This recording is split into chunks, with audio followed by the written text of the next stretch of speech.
What's up, my 10th graders? This shout out is for you. Hope you guys are doing good. Hope you guys are staying safe. I know this is kind of like an entirely new experience for you. It is for me as well.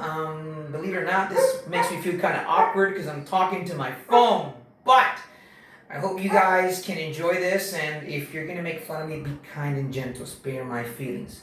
Alright, guys. So here is your first Algebra 2 online class. The topic is graphing quadratic functions in vertex form, vertex or intercept form. Now before I get started with the examples, I'm going to give you one or two examples today. Then at the end of this video, I am going to pretty much just give you the instructions of what you're going to do.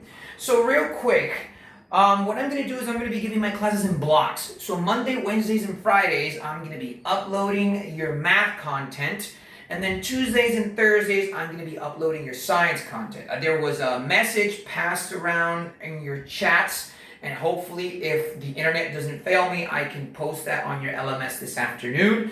But if not this afternoon, definitely tomorrow, all right? If you need to reach me, these are my emails, jmarquez@fbspr.com or mr.j.marquez84@gmail.com. And if all else fails and you absolutely need to reach me, this is my phone number, 787-955-5749. If you're going to reach me at my personal number, text me first, because if you call me, I don't answer any numbers that I don't know. So this would be your last resort. Now there is some doubt as to how I'm going to be working with these examples or the math work that you're going to be doing or whatnot. First thing I want to tell you is that every Monday, Wednesday, and Friday I'm going to be uploading the content as long as the internet allows me and data doesn't fail me and everything is good, and as long as we're in this non-presential or non-present learning experience. And at the end of those videos, I'm going to assign you work. Now, the work is going to be from your textbook most of the time, unless I find a really good online resource, in which that case, I'll direct you to that. What you're going to do is every Monday, for example, today at the end of the video, I'm going to assign some work for you guys to do. You're going to do that, and then you're going to write it in your notebook or in a piece of paper, whatever you guys feel more comfortable with. Then Wednesday, when I upload the second video, you'll do some work from that section on Wednesday as well. And then on Friday, when I upload the last video, you're going to do that as well. You're going to take a picture. The app that I prefer you use is called Camera Scanner.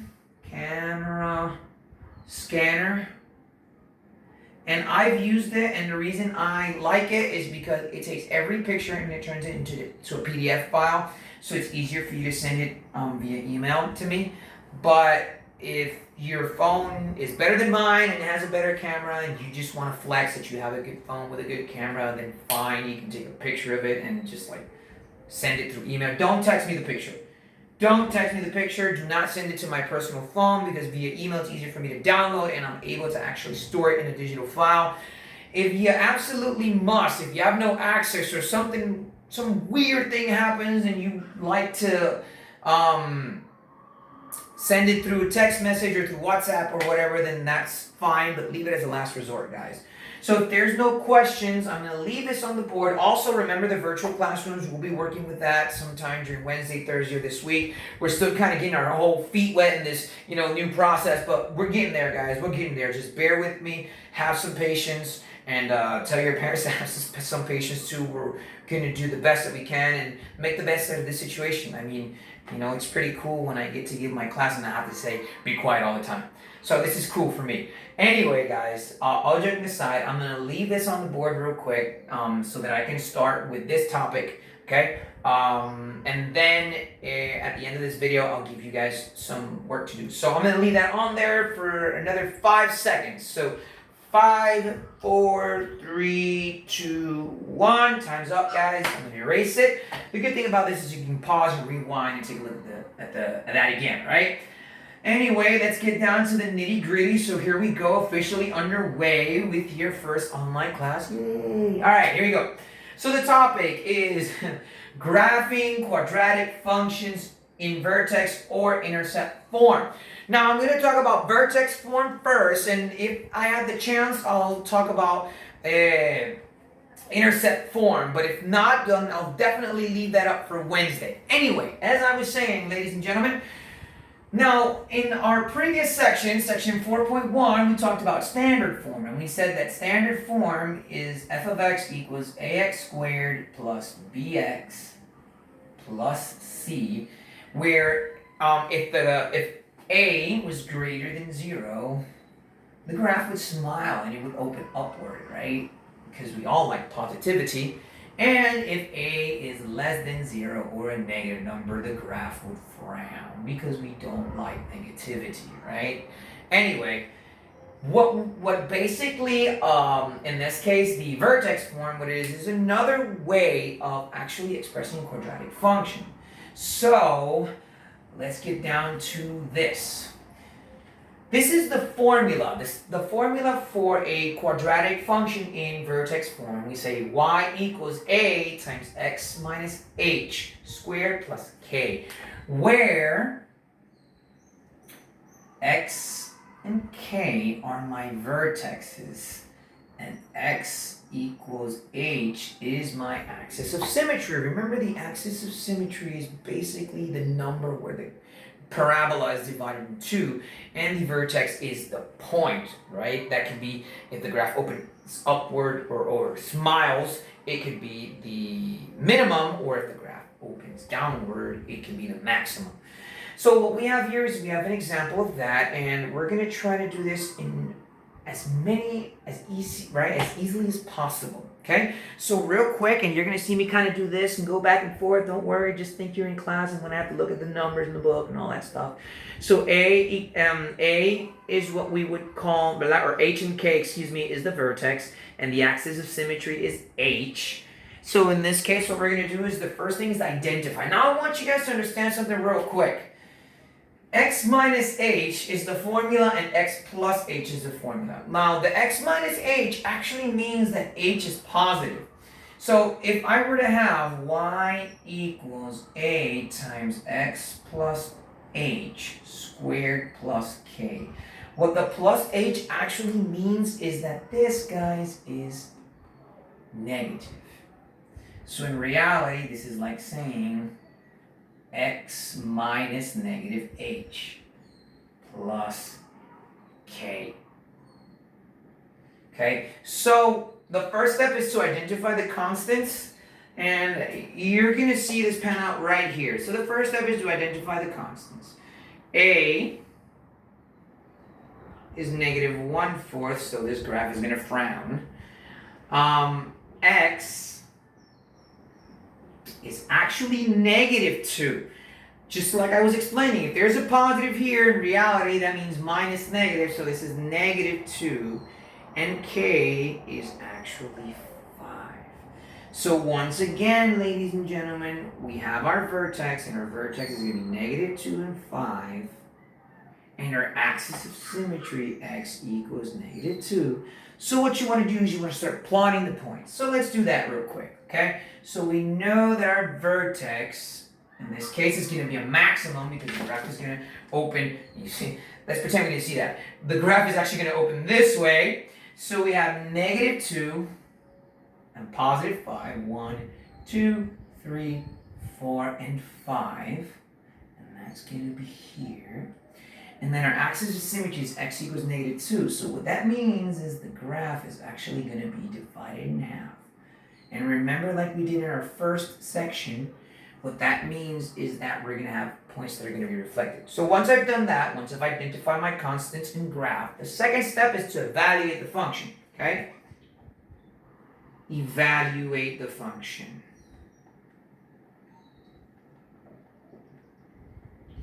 Now, when you're going to evaluate the function, that means you're going to change the x value to whatever you want. I'm going to do the same thing in your book, which, by the way, I forgot. This is section 4.2, page 245 of your book. So you're going to go to 4.2, page 245 of your book, and you're going to see this example again, all right? So recapping, The first thing I did was I identified my constants. A is negative 1/4. Remember that if there's a plus 2 here, in reality it means negative. So x is negative 2 and k is 5. The axis of symmetry and the vertex, is given to me by x and h, so negative 2 and 5. And I graph that here. And then the axis of symmetry, which is negative 2, which means that that parabola is going to be divided in half in this point specifically. Now we're going to evaluate the function, and to kind of like do the same thing as your book did, what we're going to do is we're going to say x equals 0, because that's what your book did. They just chose that number. And in reality, you can choose whatever number you want, but I'm going to use the same ones in your book just so you guys have an idea. And the other one we're going to say is x equals 2. Now, when I evaluate this, that's going to give me the other coordinates of the graph. And then at the end, I just get my reflected points. So you're going to say y equals negative 1/4 times 0 plus 2 squared plus 5. So we're going to follow our order of operations, guys, and we're going to say y equals negative 1/4. 0 plus 2 is 2, and 2 squared is 4. So that's going to be 4 plus 5. Now you're going to multiply 4 times negative 1, which is negative 4, and divide that by 4. So 4 times negative 1 is negative 4, divided by 4 is negative 1. So y equals negative 1 plus 5, and then negative 1 plus 5 equals 4. So that gives you the first ordered pair, which is x equals 0 and y equals 4. So we're going to graph that real quick. 0 is here, and then we go 1, 2, 3, 4. So that's going to be our next ordered pair, ladies and gentlemen. And then we're going to do the same thing for x equals 2. So we're going to say y equals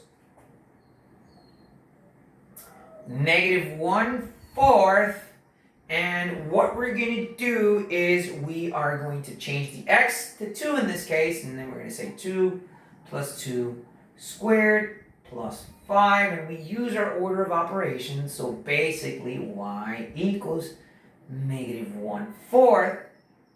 2 plus 2 is 4, so we have 4 squared plus 5. 4 squared actually turns into negative 16, or 16, not negative 16, 16 plus 5. And we do the same thing we did on this side. 16 times negative 1 is negative 16, and negative 16 divided by 4 actually turns into y equals negative 4 plus 5, which equals 1. So y equals 1, and our next ordered pair is 2 and 1, which we, ladies and gentlemen, take a look at my magnetic eraser, magnetic personality like me. Anyway, we're going to graph it 1, 2. I'm trying to make you guys laugh. I know you're probably laughing at me instead of with me, but it's alright. It's cool. I'm not really going to get bothered over that. Anyway, 2 and 1. So now we are going to reflect. So we're going to more or less reflect the points to obtain what we need. So we know that this is negative 2 and 5, so this could be kind of like around here. So we can say it's negative 4 and 5, and then we have on this side 2 and 1. So we can more or less say it's negative 4 and 1, and then we're just simply going to plot our graph.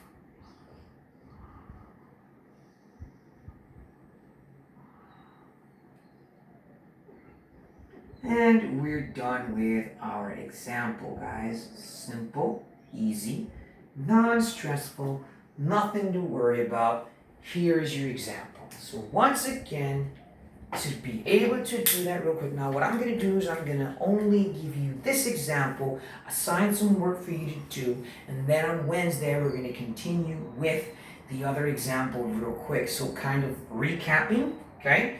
This is the equation for a vertex form. Remember that y equals a times x minus h squared plus k, where the vertex is x and k, and where x equals h is my axis of symmetry. Remember that if I have an equation where x plus h, that x plus h in reality is minus negative, okay? And we go back to our example, which is example number 1, page 245 of your textbook. And you're going to look at this example. It says y equals negative 1/4 x plus 2 squared plus 5. Okay, step 1, identify your constants. A is negative 1/4, which means that the graph is going to frown. And we have x equals negative 2 because since this is a plus 2 and the equation says that if I have a plus, in reality that's minus negative. So that would be negative 2 and k equals 5. After I've identified them, I'm going to start plotting out my points, all right? So the first point is negative 2 and positive 5. And the second, and the axis of symmetry is negative 2. So that's why I draw my imaginary line, because that's where the graph is going to be divided in half. After that, I'm going to evaluate for whichever two numbers in x you want. I did the same ones done in your textbook, 0 and 2. So I plug in 0 wherever there's an x, and that's going to give me 4. So y equals 4. And my ordered pair is x is 0 and y is 4. I basically just graph that right here, and then I do the same thing with 2. So 2 plus 2 squared is 14, is 4 squared. 4 squared is 16. 16 times negative 1/4 is negative 4. Negative 4 plus 5 is 1. So y equals 1, which means that my other ordered pair is x is 2, y is 1, 2, 1. And then, since I have my axis of symmetry and my vertex, I can reflect the points. So I'm more or less reflected here, and that's about, at least the 0, 4, the reflection of that is about more or less negative 4 and 4, and the 2 and 1, the reflection is about negative 4 and 1. And then I just connect my dots and I have my parabola. And that's pretty much it for that example. So what I'm going to do now is I'm going to assign you the exercises that you're going to do. Now again, I'm going to upload another math video on Wednesday. So my suggestion is do not let it accumulate for Wednesday, okay? Because remember that I'm going to upload another one on Friday, and then by Friday or Saturday, depending more or less, I am going to have you email them to me. If you'd like to do the exercises and email them as you do them, that's fine. Just remember to identify what group you're in. In this case, it would be 10th grade. So in the subject of the email, write Algebra 2, just so I know when I start creating my digital file. Once again, the emails, I will give them to you at the end of the video. Now what I'm going to do real quick is I am going to let you take a look at that for the next 5 seconds while I find the exercises that I want you to do. So I'm going to give you a couple of seconds, a little bit more than 5, while I look for the page and the exercises that you're going to do. And 5, 4, 3, 2, 1. Miss me? Of course you miss me. Alright, so these are the exercises that you're going to do. You are going to go to your textbook, and I'm actually going to erase this. Actually, no, I can erase this. I'm going to erase this over here.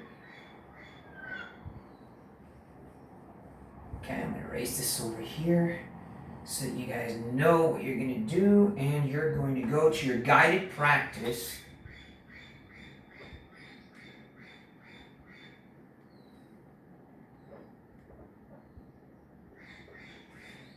Page 246 of your textbook, and let me double check real quick, so I'll be back in a minute. Well, maybe less than a minute. Yeah, page 246, and you can answer problems 1, 2, and 3. And you're going to email them to either jmarquez@fbspr.com or mr.j.marquez@gmail.com. So you're going to email them to one of the two, all right? First, this one, if you have trouble, you can use this one. And if push comes to shove and you need to talk to me, my phone number is 787-955-5749. Ladies and gentlemen, this is your last resort. If you're going to write to me, at least identify and tell me who you are. Don't call me, because if I don't have your number, I'm not going to answer, all right? So once again, you're going to do the guided practice on page 246, problems 1, 2, and 3. You're going to email them to me at one of these emails. Does it have to be today? Well, no, not necessarily. But remember that by the end of the week, Friday or Saturday or such, probably I might change that to Saturday just to kind of let you guys work on your other classes during the week. But nonetheless, I need those. When you have the exercise, you can email them to those addresses. What can I say, guys? So that's the end of your first online Algebra 2 class.